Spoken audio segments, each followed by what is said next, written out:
beautiful, bedeviled land of voodoo, manacled to a rhythm of corrupt government and bloody revolution. Haiti, and in the heart of its capital, Port-au-Prince, the presidential palace.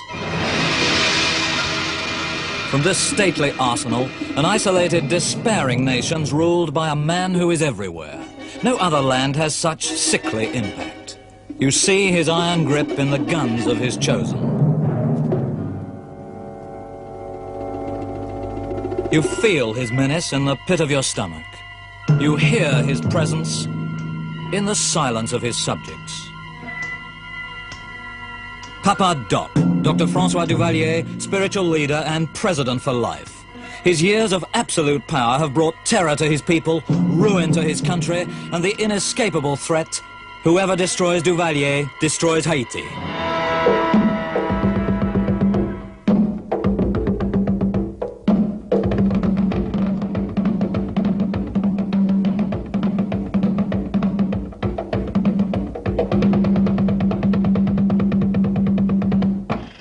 Papa Doc's rarely seen in these streets of his capital, but today he's expected to show himself to the people of this dark land where a white face is unexpected, distrusted, hated, where it seems he needs adequate protection, even if he's only inaugurating a new building a few hundred yards from the presidential palace.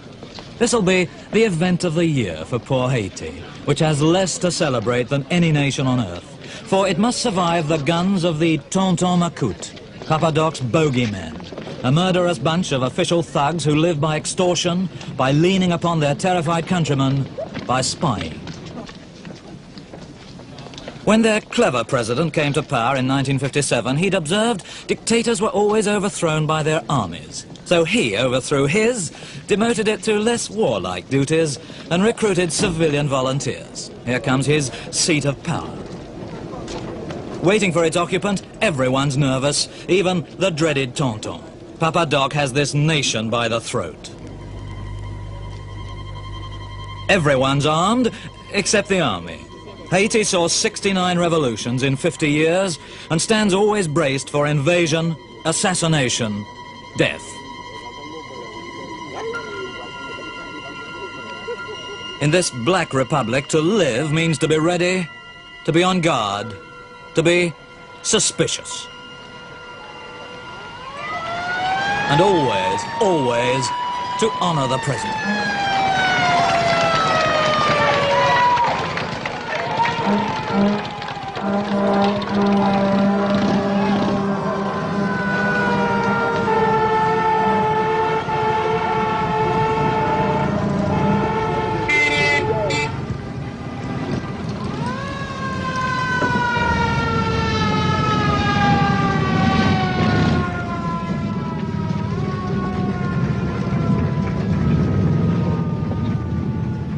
Emerging at last from his bulletproof Mercedes, closely following his personal machine gun, Papa Doc.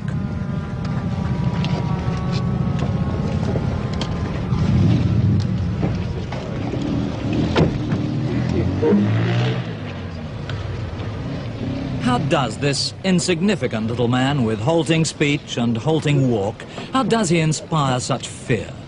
Perhaps because he kills ruthlessly and with indifference. Because his nationalized hoodlums hold their guns high and are free to tax and torment.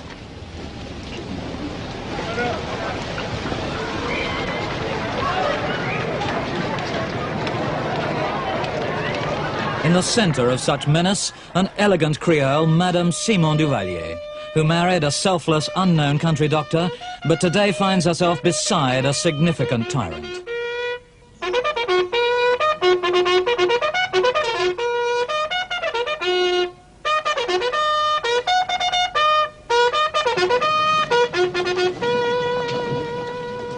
Papa Doc carelessly terrorizes his countrymen and turns his back on foreigners, indifferent to world opinion. After that silly spy trial, David Knox was sentenced to death, the United States ambassador was expelled, and the Catholic Archbishop of Haiti was banished. His Grace was dragged from his bed by Tonton and not even allowed to collect his false teeth before deportation. When Tonton began demanding money from foreigners, the British ambassador complained, so he was thrown out and the embassy closed. Revolutionary bombs still explode in Port-au-Prince, though the wonder is there's anyone left to criticize, let alone attack. For this little man's believed to have executed 2,000 Haitians and has certainly driven 30,000 into exile and the rest into terrified silence. All Haiti lives under the threat of his tontons, his bagmen, his executioners. To provoke these overarmed bully boys is to invite a beating or death. For each nationalized hoodlum is armed, each licensed to kill. A missing Haitian would be unimportant and unnoticed, but a foreigner's arrest or death can be ordered only by the president, whose public holiday is now over, though it seemed more like a sharpshooter's convention. It was all to open a building for, the irony of it, for the Red Cross.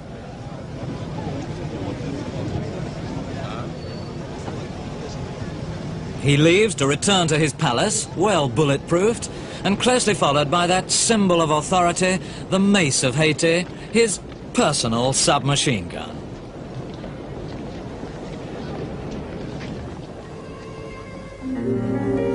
His Haiti shares the Caribbean island of Hispaniola with the Dominican Republic. A 90-minute flight from Miami, only 50 miles from Cuba. This first Negro state is tropical, mountainous, and twice the size of Yorkshire. Once it was France's richest colony, and today 5 million Haitians live lives little changed since those slave days 2 centuries ago.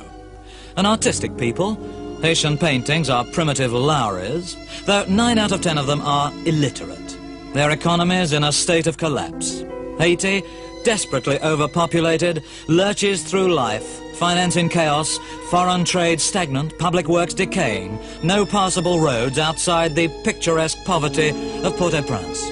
The government's so corrupt that all trade not offering a rake-off is at a standstill. But fortunately, in a neglected countryside, coffee still grows half wild.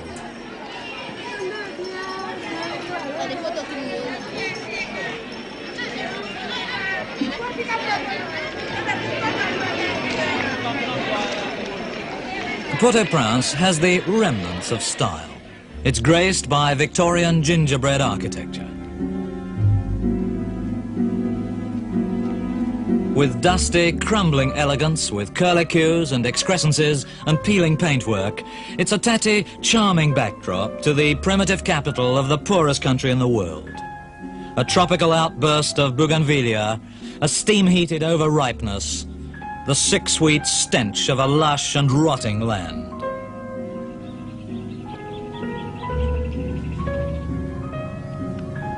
Haiti is not really in touch with the outside world. Everything breaks down here. Power failures are regular and awaited, all the city's lights go out, the few telephones rarely work, and it's not hard to see why.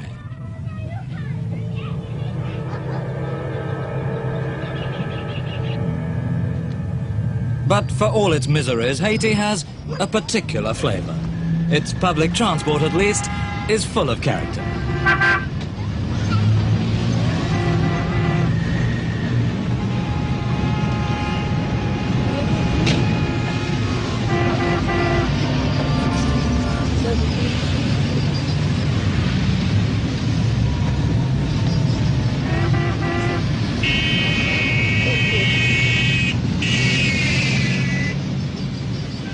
The president before last, President Estime, passed a law requiring all peasants to wear shoes in town. But in the green mountains of a countryside which speaks of the 18th century, shoes are an unthinkable luxury. They lack the most simple implements. They have no plows, no wheelbarrows. The land is worn out and crop rotation unknown. They live next to starvation.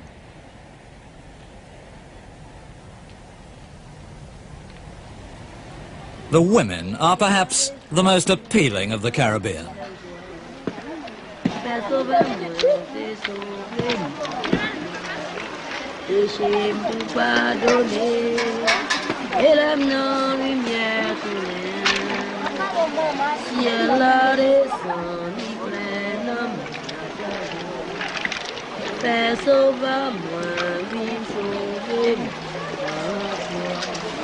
They're docile, graceful, and, it's said, like panthers dreaming.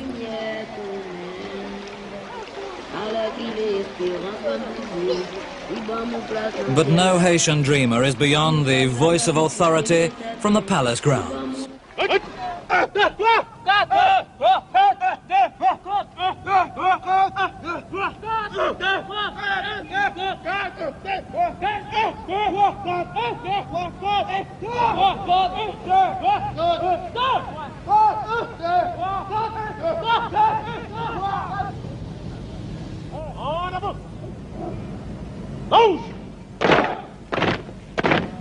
Those who live by fear live fearfully. Duvalier, who trusts no one, has turned his palace into a fortress containing presidential guard, Tonton, and his disarmed and anxious army.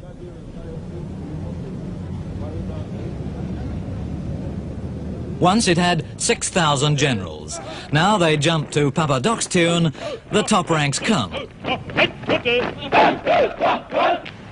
I've just heard the most eerie story, which does, to a degree, illustrate the complete unpredictability of President Duvalier. And it may be caused, I've heard it said, because he is a diabetic and therefore subject to extreme fluctuations in mood. Anyhow, the other day, he was on the telephone himself to a local airline to inquire about a certain flight. He spoke not to the airline official, but to a young Haitian who worked in the office. And he found this boy so helpful that he inquired, and there's no doubt about it, Papa Doc is a most courteous man. May I know to whom I'm speaking, he said. And the boy said, my name, Excellence, is Dupont, let's say. And the president said, Dupont, Dupont, does that name mean something to me? And the boy hesitated and then said, Excellence, I am the son of Major Dupont of the Presidential Guard who disappeared 11 years ago. It was, incidentally, exactly 11 years ago that Dr. Francois Duvalier was elected president. And Papa Doc said, yes, I remember. Well, thank you so much for your help. I'm so pleased to hear that you've got a good job with a foreign company and that you're doing well. Thank you very much. Put the receiver down. That was that. Except the next morning, Major Dupont returned home. For 11 years, he had been a prisoner in one of Papa Doc's jails. And all one can assume is that, having put the receiver down, the president said, incidentally, what happened to Major Dupont? Did we shoot him? No, Excellence. He was sent to prison. Release him. Crouching behind his tanks in his fortress, the palace Haitian exiles tried to bomb before one of their abortive invasions, the palace many fear to enter. Papa Doc receives no one for months. His own ministers seldom see him, which may be why he's often reported dying or dead. But from such seclusion, he has agreed to see me. So now to try and find out, what sort of man is this who can inspire such terror?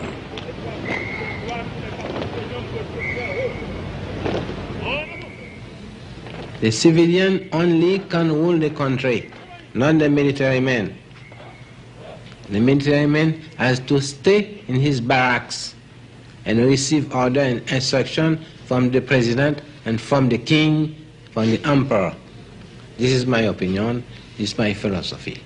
To have peace and stability, you should have a strong man in every country. Not a dictator, but a strong man. Not a dictator. Not a dictator, but a strong man. Democracy is a word. It's only a word. It's a philosophy. It's a conception. What you call democracy in your own country, another country can call that a dictatorship. You have, I believe, described yourself as the founder of the Black Power movement. Oh, no. No. What Black Power movement? Black Power movement is in the States. It's for the States. Yes. But the Negroes living in the States.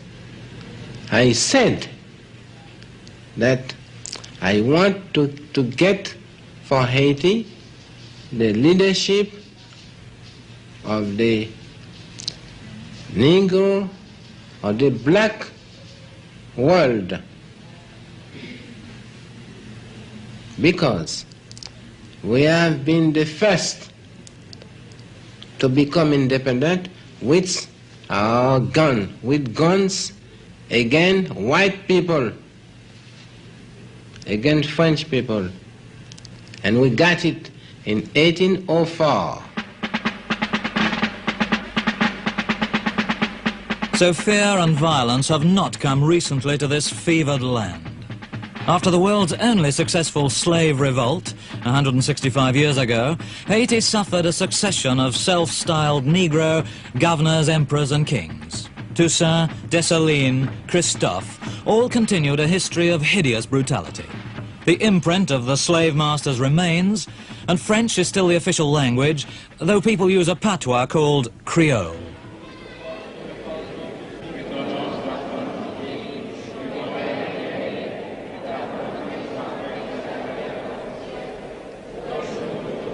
Haiti is Catholic, though Duvalier was excommunicated when he expelled the archbishop and some of the priests. But Orthodox religion's half-hearted and, like everything else in Haiti, churches crumble.